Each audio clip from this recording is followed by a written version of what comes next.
Good morning, students.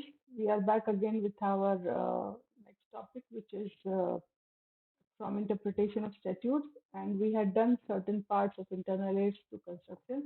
Now we are at the last leg of internal aids, which is inclusive of definition, proviso, and explanation. Other parts we had already discussed in our last video. So today we are discussing definition. Definition जो है वो एक important part है act का. uh, वो act में इसलिए भी दिया जाता है कि ये शब्द इस पर्टिकुलर एक्ट के लिए इसका यही मीनिंग है. आप कहीं और मत देखिए इसके मीनिंग को, अनटिल अनलेस ये एक्सप्लेन्ड है कि आप इसको इसके मीनिंग को उस एक्ट में उस सेक्शन में देखें. तो ये एक तरह से टाइम सेवर भी होता है, क्लैरिटी भी देता है, क्योंकि कई एक शब्द होते हैं जो बार बार इस्तेमाल हुए रहते हैं किसी एक्ट में, तो उसकी मीनिंग जो है हम लोग उस पर वापस जाकर देखते हैं. तो ये एक तरह से हेल्प है for anyone reading the act कि ये क्या कहना चाह रहा है.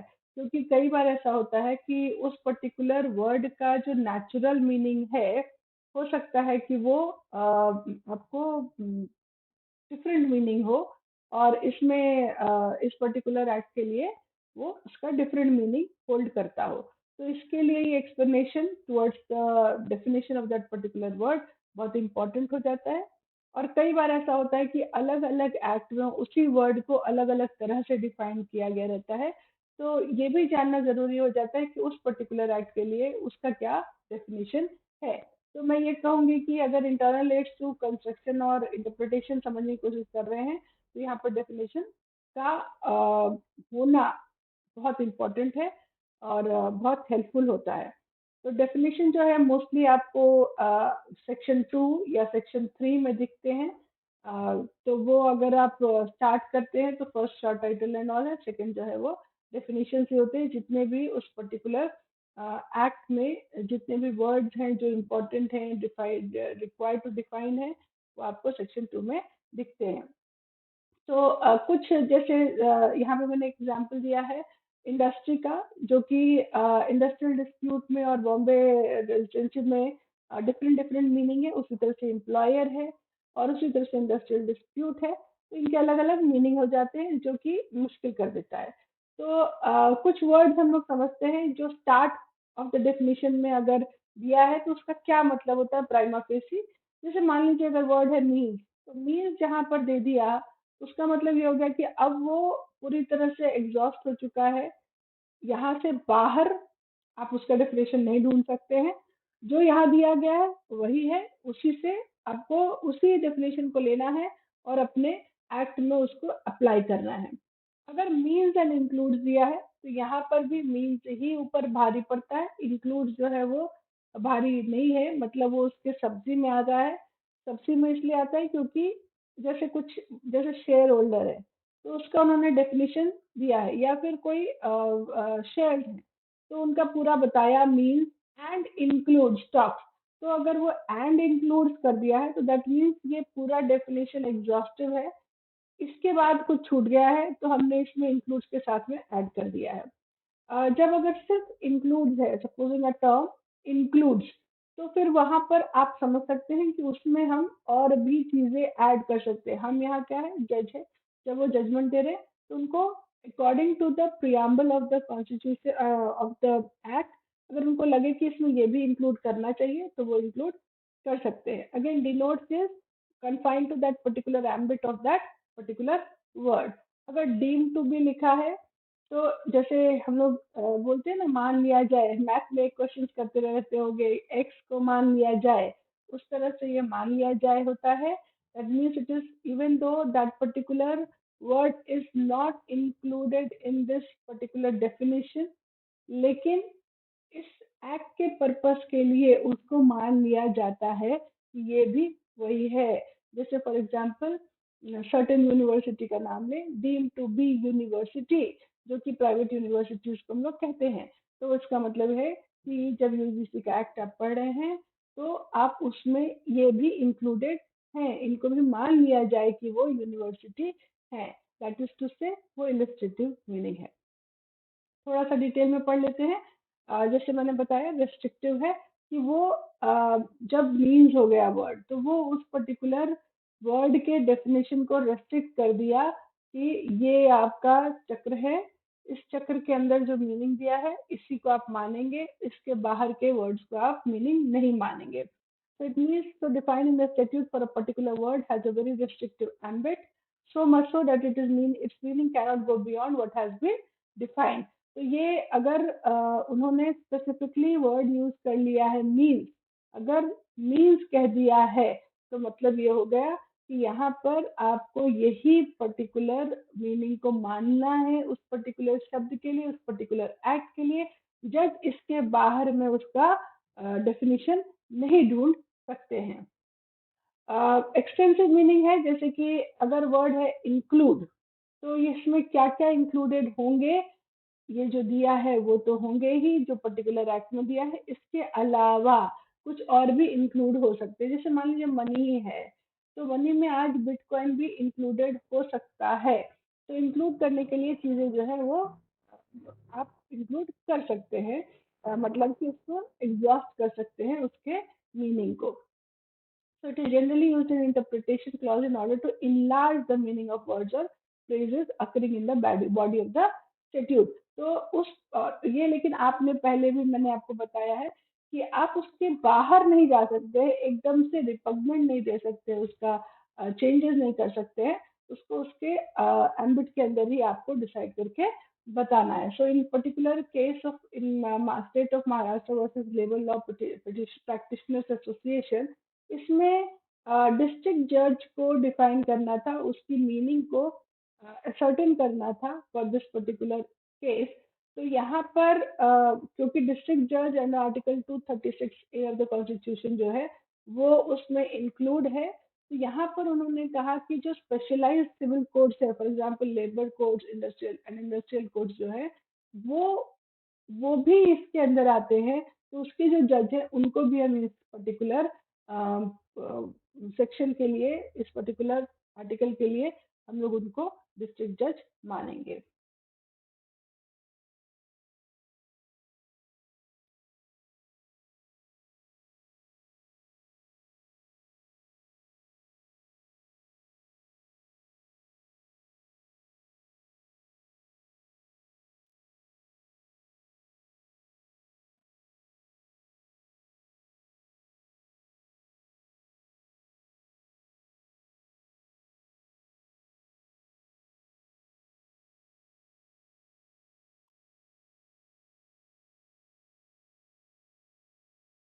So it in this particular case, entry 22 of Minimum Wages Act, for the purpose of entry, इसमें पॉटरीज इंडस्ट्री कौन कौन से होंगे, तो यहाँ पे वर्ड था इंक्लूड, जैसे crockery, sanitary applications, appliances, refractories, jars, electrical accessories, textile accessories, toys, glaze toys, tiles etcetera.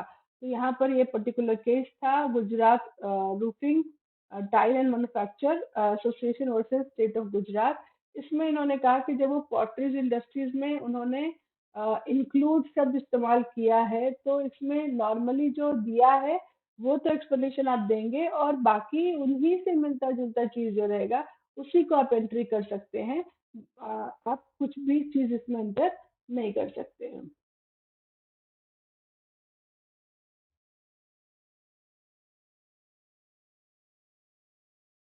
अगर वर्ड इस्तेमाल हुआ है मीन एंड इंक्लूड, जैसे मैंने आपको बताया कि जब शब्द इस्तेमाल हो गया मीन एंड इंक्लूड, तो ये भी एक तरह से एग्जॉस्टिव डेफिनेशन ही है. ये आपको इसमें आप और उसमें आप और ज्यादा ऐड नहीं कर सकते हैं. जैसे अगर उन्होंने कह दिया मीन दिस एंड इंक्लूड, तो इसका मतलब है कि भाई हमने पूरा तो एग्जॉस्ट करके आपको दे दिया मीन्स में, लेकिन हम इसके अलावा ये भी इंक्लूड कर दे रहे हैं ताकि कोई भी तरह की आपको एक ये नहीं लगे कि इसको एग्जॉस्ट कर सकते हैं या ये भी आ जाएगा क्या. जो छूटा है वो भी हमने इसमें ऐड कर दिया है. तो here even if the word is mean and include, तो यहाँ पे मीन ही प्राइमा फेसी ऊपर आ रहा है, इंक्लूड जो है वो उसको उतना वैल्यू नहीं है. जैसे कि transfer of property in the gift tax act जो है उसमें disposition, conveyance, assignment, settlement, delivery and payment जो था वो उन्होंने ऐड किया हुआ था. तो यहाँ पे सवाल ये उठता था कि हिंदू अनडिवाइडेड फैमिली भी इसमें इंक्लूड होगा क्या, अगर गिफ्ट टैक्स एक्ट में लाएंगे तो देखिए ये एक्ट था जो टैक्स रिलेटेड था, तो ऑब्वियस है कि इसमें जहाँ पे प्रॉपर्टी पे टैक्स नहीं लग रहा है, अप्लाई नहीं हो रहा है, तो वो उसमें इंक्लूड नहीं करना था, तो इसको इसके अंदर इंक्लूड करना संभव नहीं है। फोर्थ पॉइंट है एम्बिगुअस डेफिनेशंस। कई बार ऐसा होता है कि एम्बिगुअस डेफिनेशंस आ जाते हैं, जो कि अगेन कभी कभी क्लैरिटी नहीं लाते हैं, because the word ambiguous in itself means that उसमें क्लैरिटी नहीं आई है।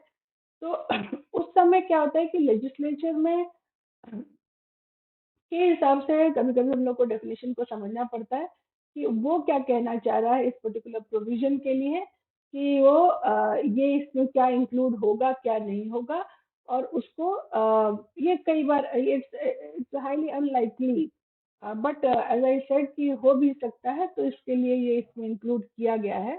तो फॉर एग्जांपल अगर मैं टर्म देखूं बैंक, तो बैंक जो है उसको बैंकिंग रेगुलेशन एक्ट ने भी नहीं डिफाइन किया है और आरबीआई ने भी नहीं डिफाइन किया है कि बैंक है क्या या फिर उसका एम्बिट या स्कोप क्या है। और आज की डेट में हम लोग अगर कहें तो बैंक जो है, बैंक की तरह फंक्शन करने वाले कई दूसरे दूसरे इंस्टीट्यूशन भी आ गए हैं, तो should they be included under the term bank और नॉट, ये इसका क्योंकि डेफिनेशन नहीं दिया गया है, तो एक ये क्लैरिटी रह गई है। तो उसके अलावा there is another word called immovable property. अब इसकी डेफिनेशन जो है अलग अलग एक्ट में अलग अलग तरह से दी गई है। उन्होंने ये नहीं बताया है कि यही होगा इसका मीनिंग, उन्होंने बताया कि इसमें क्या क्या इंक्लूडेड होगा या क्या क्या इंक्लूडेड नहीं होगा अलग अलग एक्ट में। तो हम अलग अलग एक्ट जब पढ़ रहे हैं तो अलग अलग प्रोविजंस पढ़ रहे हैं, और उनके हिसाब से हमको ये एक्ट को समझना पड़ता है, ये पर्टिकुलर वर्ड को समझना पड़ता है कि इस एक्ट में इस पर्टिकुलर वर्ड का क्या मीनिंग है। For example section 3 of transfer of property act कहता है it does not include standing timber growing crops और ग्रास, यानी वो इमूवेबल प्रॉपर्टी नहीं होंगे, ये मान के चलिए। तो ये उन्होंने यहाँ पे क्या कर दिया है कि क्या नहीं होंगे ये उन्होंने बता दिया है। जनरल क्लॉजेज एक्ट जो है सेक्शन 3 जो है उसका 26 बताता है it shall include land benefits to arise out of the land, things attach to earth और permanently fasten to anything attach to the earth. Again यहाँ पे एम्बिग्विटी है, what is attach to earth. अब टिम्बर को उन्होंने कहा है कि नहीं है, crop is attach to earth, grass is attach to earth, तो कैसा अटैच्ड, मतलब वो अब वो वहां से हटा नहीं सकते या नहीं हटा हटा सकते हैं। तो ये चीजें जो है यहाँ पे क्लैरिटी अगेन एम्बिग्यूटी आ रही है।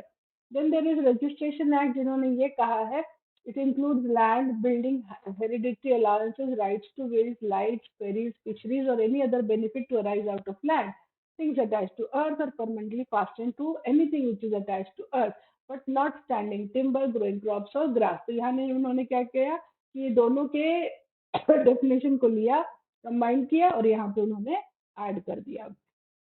What is the utility of the definition, मैं कहूँ तो बहुत मेजर लेवल पे दो है। एक तो उस पर्टिकुलर एक्ट के लिए उस पर्टिकुलर शब्द का क्या मीनिंग होगा, वहां पे उन्होंने बॉक्स बना दिया। अब इस बॉक्स से के इस जब भी आप इस बॉक्स को खोल रहे हैं यानी इस एक्ट को खोल रहे हैं, तो आप इस पर्टिकुलर डेफिनेशन को ही पढ़ेंगे और उसी के हिसाब से इस एक्ट का इंटरप्रिटेशन करेंगे। ये पहला होता है। दूसरा अगर मैं कहूँ तो बहुत इंपॉर्टेंट ये हो जाता है कि एक ही शब्द को कितनी बार एक्सप्लेन करते हैं पूरे एक्ट में, तो उन्होंने स्पेस बचा दिया कि भाई एक जगह हम कर देते हैं। तो आपको क्या फायदा होता है कि आप वो शब्द देखे और इमीडिएटली उसके सेक्शंस में आप गए, सेकंड में या थर्ड में मीनिंग समझे और उस शब्द को वहां पे अप्लाई किया मीनिंग के लिए। तो ये एक बहुत हेल्पफुल मीन्स हो जाता है, आपको शॉर्टन कर देता है, बल्कि नहीं रहने देता है, और आपको ये बात पता होती है कि आपको कहाँ जाकर चेक करना है कि अगर ये शब्द है तो इसका मीनिंग यहाँ पर इस पर्टिकुलर एक्ट के लिए क्या होगा। तो ये उसके अलावा जब डेफिनेशन हम लोग पढ़ते हैं तो हमें ये डिक्शनरी में बार बार चेक करने की जरूरत नहीं पड़ती है कि डिक्शनरी मीनिंग क्या कहता है, क्योंकि डिक्शनरी मीनिंग हो सकता है उस एक्ट के लिए एप्लीकेबल ना हो। तो यहाँ पर भी वो आपको एक तरह से टाइम सेव करते हैं कि आप पहले डेफिनेशन समझिए from the meaning from dictionary, फिर आप उसको अप्लाई कीजिए, फिर वो क्या अप्लाई होगा नहीं होगा। कभी कभी एक शब्द के 3 डेफिनेशन हो जाते हैं इन द डिक्शनरी, 3 मीनिंग हो जाते हैं। तो भी कौन सा अप्लाई होगा। तो यहाँ पर भी वो आपका एक तरह से समय बचाते हैं, क्लैरिटी लाते हैं। तो जजेस को बहुत ज्यादा इश्यू नहीं होती है कि वो मीनिंग समझे। अगर कोई केस आ रहा है और उस पर वो केस पर ये एक्ट अप्लाई हो रहा है, तो वो पर्टिकुलर एक्ट के लिए वो शब्द का क्या मीनिंग है। और अगर एम्बिग्यूटी आ भी गई तो वो उस एक्ट का रेलेवेंस क्या है, या फिर उसका उसका ऑब्जेक्टिव क्या था बनने का, उसके थ्रू हम लोग समझ पाते हैं कि उसका क्या डेफिनेशन हो सकता है इन दिस पर्टिकुलर एक्ट। तो it has a very high utility if you see. तो next is in the internal aid which is proviso. तो जब भी कोई ऐड होता है प्रोविजो, तो प्रोविजो मीन्स प्रोवाइडेड दैट। तो प्रोवाइडेड दैट की जगह उन्होंने यूज किया है प्रोविजो। तो प्रोविजो मतलब वो आपके एक्ट में कुछ दिया है, कुछ क्लॉज दिए हैं, कुछ सेक्शंस दिए हैं, और उन सेक्शंस के कुछ क्लॉज बताते हैं कि ये इस पर्टिकुलर ये में ऐड किया गया है कि प्रोवाइडेड दैट ये भी होगा तो तभी वो अप्लाई करेगा जो सेक्शन आप पढ़ रहे हैं। तो या फिर ये अगर सिचुएशन हुआ तो ये पर्टिकुलर सेक्शन अप्लाई नहीं करेगा। तो आपको एक क्लैरिटी आ जाती है कि किसको हटाना है या कौन सा इसमें इंक्लूड होगा या किस सिचुएशन में ये अप्लाई होगा। So it is important. The general rule about the interpretation of proviso is that it is not to be taken absolutely in strict literal sense, क्योंकि अगेन वो एक एड है, मेन तो आपका सेक्शन ही है। तो जो एड है वो एड सुपरसीड नहीं करना चाहिए सेक्शन को। तो हमारा प्राइमरी फोकस तो सेक्शन ही है, और सेक्शन को वो एड कर रहा है, तो उसी को आप सुपरसीड मत करवाइए।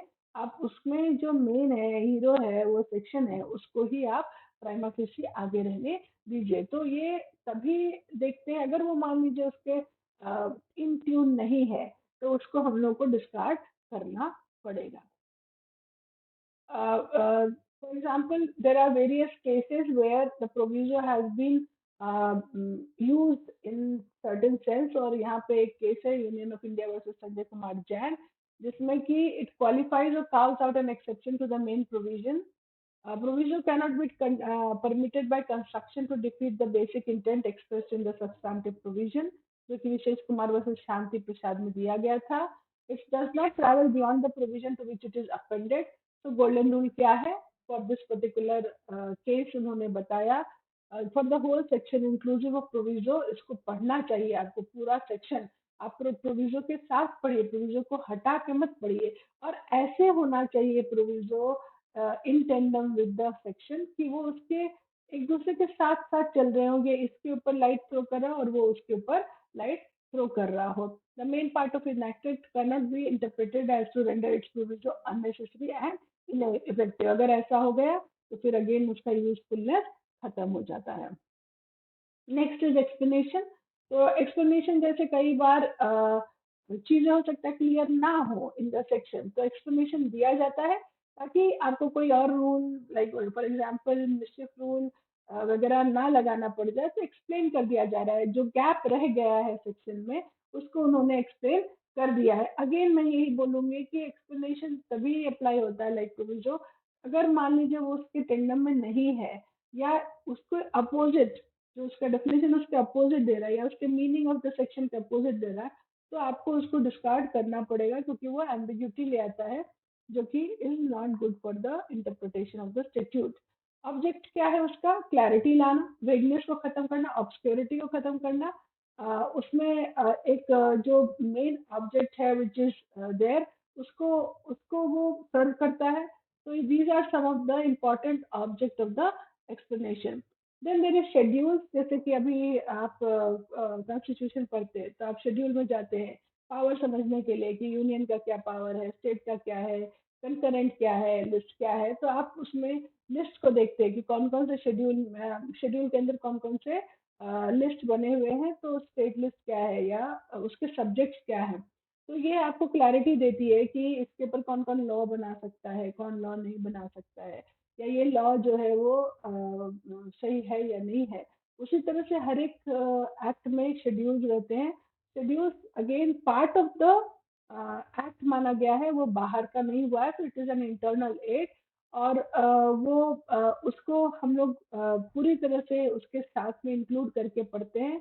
विद द एक्ट, उसके बाहर हम लोग जाकर उसको नहीं पढ़ते हैं। तो again schedule should be helpful, उसके बियॉन्ड ना चला जाए, उसके बाहर ना चला जाए, तो उस लेवल तक हम उसको पढ़ते हैं और समझने की कोशिश करते हैं। So sometimes a schedule may contain transitory provisions also to enable the act to remain in existence till the main provision of the act begin to operate. For example, 9th schedule of the Government of India Act, ठीक है। उसी तरह से एक case है Ampali pharmaceuticals limited versus state of Maharashtra.